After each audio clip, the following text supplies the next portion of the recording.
আসসালামু আলাইকুম সম্মানিত শ্রোতাবৃন্দ। আজ আমরা উপস্থিত হয়েছি গতকাল বহুল প্রত্যাশিত জাতীয় সংসদ নির্বাচনের শপথ অনুষ্ঠান নিয়ে কিছু কথা বলার জন্যে।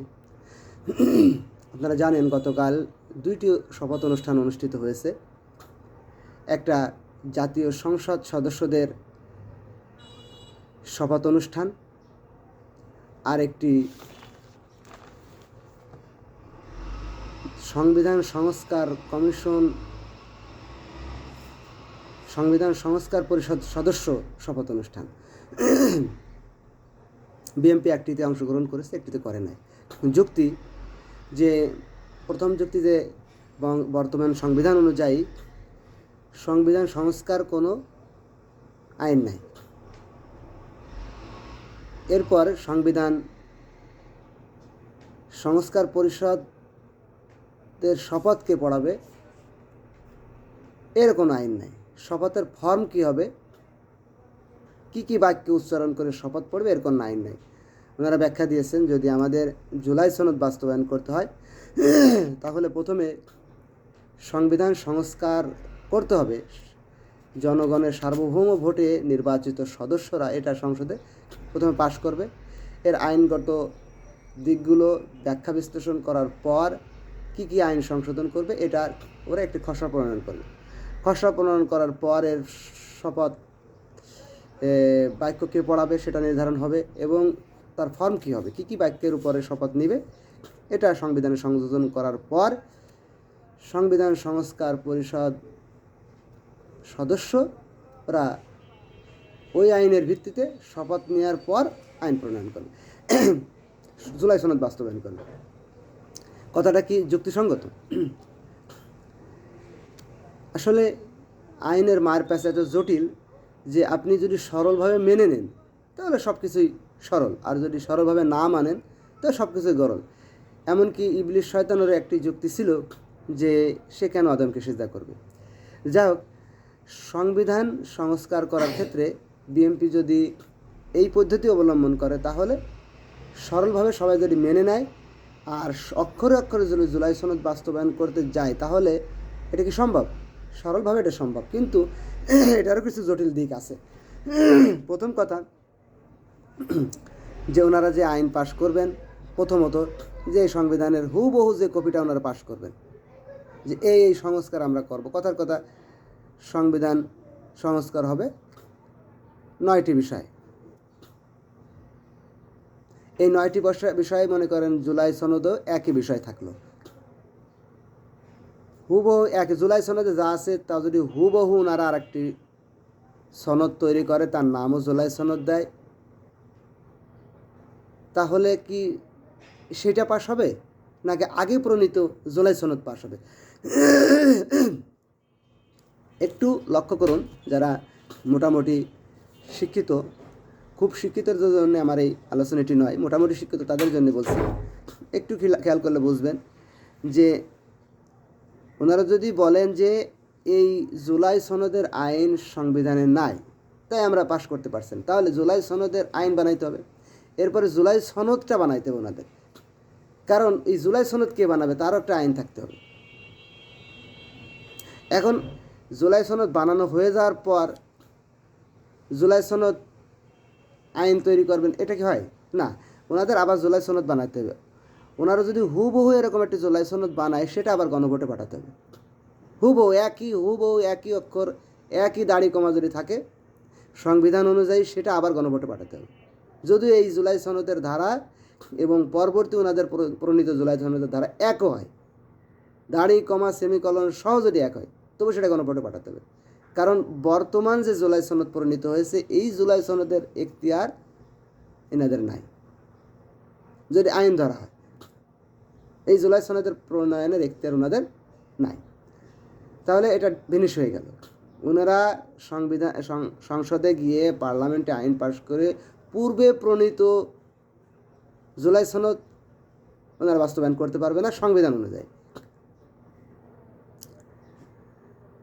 এখন যদি আমরা ধরে নিই যে না ওনারা করবেন, ওটা ওনারা পাশ করে দিলেন যে আমাদের পূর্বে প্রণীত সরকার এবং সনদ এটা যা আছে এটা বাস্তবায়ন হবে, কিন্তু আমাদের নতুন কার মাধ্যমে শপথ নেবে, কি কি আইনের যেটা আইন যেগুলো জুলাই সনদে আছে হবো ওইগুলো আমরা পাশ করবো, এটা যদি ওনারা থাকে। তাহলে ওনারা এই প্যাচটা কেন মারলেন? এই প্যাচটা মারলেন শুধু ওনারা দেখালেন যে আমরা ইচ্ছে করলে এই বর্তমান সরকারকে অবজ্ঞা করতে পারি, ইচ্ছে করলে এটাকে পানিশমেন্টও দিতে পারি, ইচ্ছে করলে এটাকে বৈধ করতে পারি, ইচ্ছে করলে এটাকে অবৈধ ঘোষণা করতে পারি। মানে এই বর্তমান সরকারকে একটা চাপের উপরে রাখা, অন্তর্বর্তী সরকারকে ভবিষ্যতে অবৈধ ঘোষণা করার একটা সিস্টেম ওনারা খাড়া করে রাখলেন। আসলে কি এটা পারবেন? না, এটা পারবেন না। কারণ বর্তমান সরকারই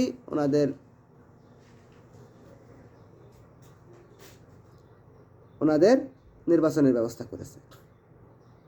এখন বিএনপির আইন প্রণয়নকারীদের যুক্তি হলো যে না, এটা আমরা পারবো। কীভাবে পারবো?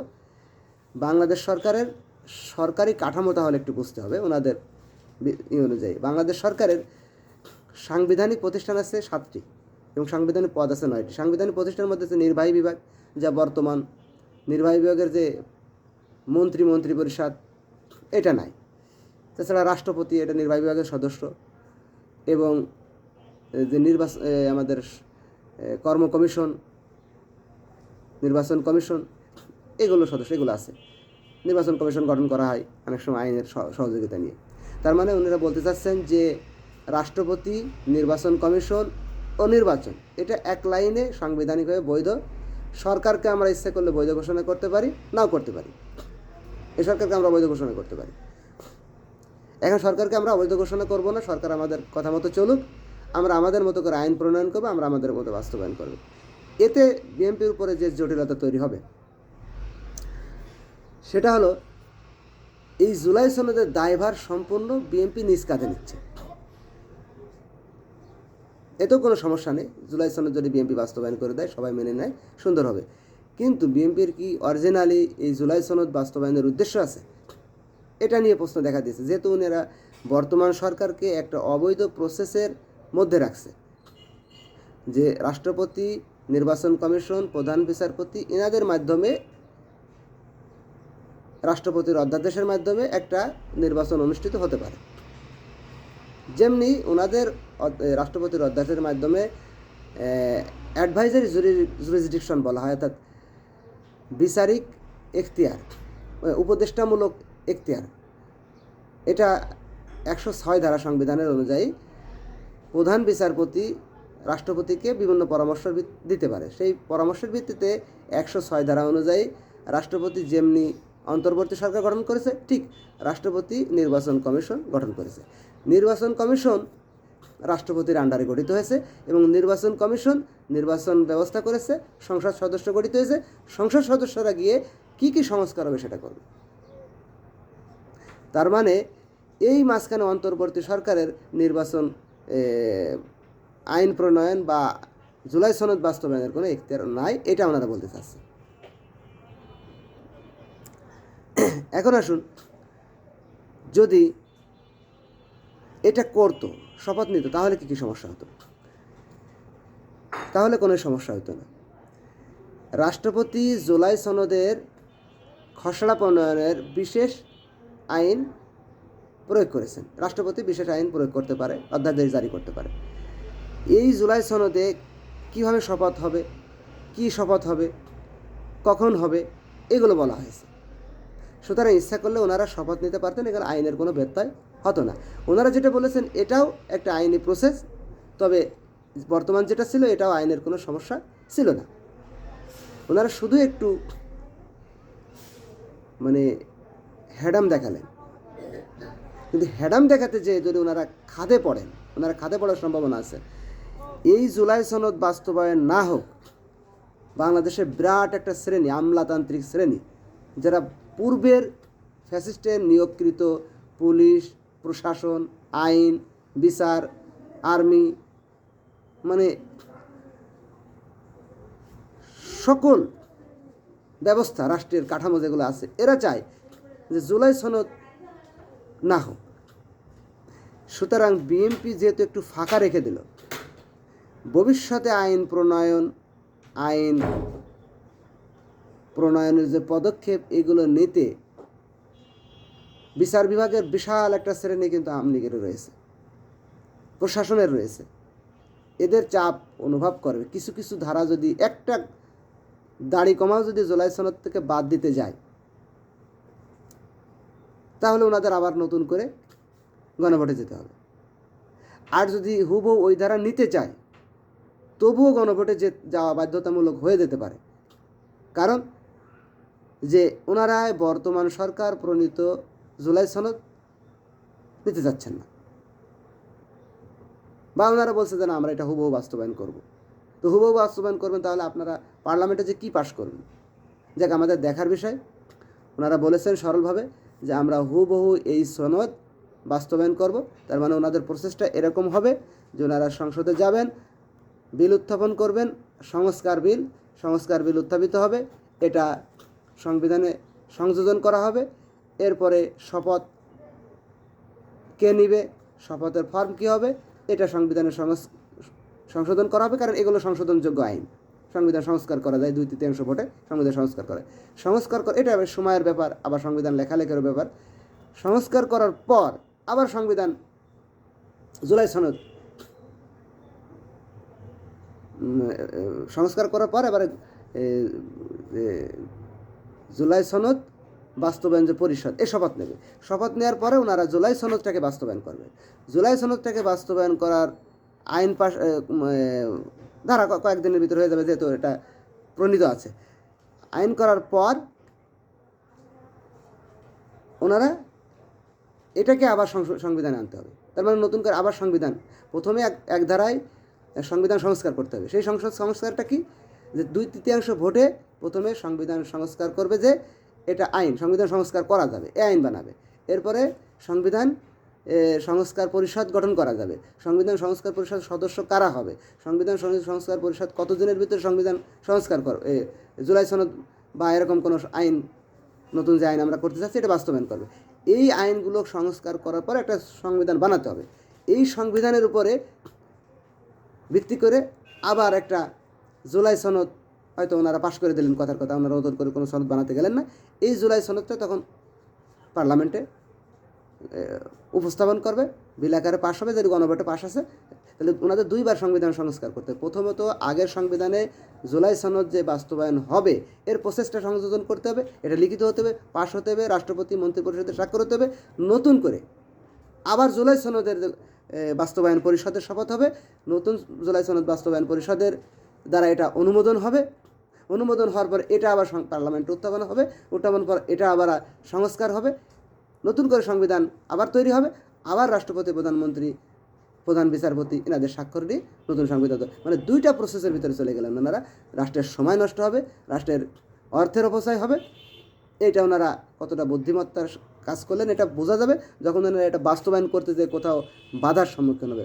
যদি কোনো প্রকার বাধার সম্মুখীন না হয়ে স্বাভাবিকভাবে করে দেয়, ওনাদের যে 2 শতাধিকের উপরে 212 জনের উপরে ওনারা যে পার্লামেন্টারি সদস্য গেছে, তারা যদি কোনো প্রকারের উচ্চবাচ্য না করে, এটাকে হুবহু মেনে নেয়, তাহলে তো সম্মানজনকভাবে বিএনপি জুলাই সনদ বাস্তবায়ন করতে পারলো।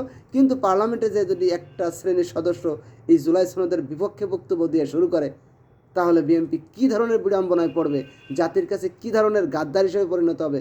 যেরকম আপনারা জানেন ফজল পাগলা তো আছেই, উনি তো এই জুলাই সনদের বিরুদ্ধে বক্তব্য দেবেন। পার্লামেন্টে ওনার সদস্যরা আরও একটা শ্রেণী তৈরি হতে পারে, ইন্ডিয়ার দালাল শ্রেণী তৈরি হতে পারে। জুলাই সনদ বাস্তবায়ন হবে কিনা, সংস্কার হবে কিনা সংবিধান, এর উপরে যে আলোচনা শুরু হবে সংবিধানে, বিএনপি বিশাল এক বিড়ম্বনাদায়ক পরিস্থিতির মুখোমুখি হবে। এবং আমার মনে হয় যে যদি হুবহু বাস্তবায়ন করতে যায় বিএনপি, তাহলে অন্তত পক্ষে তাদের 2 থেকে 3 মাস শুধু এর উপর আলোচনাই করতে হবে।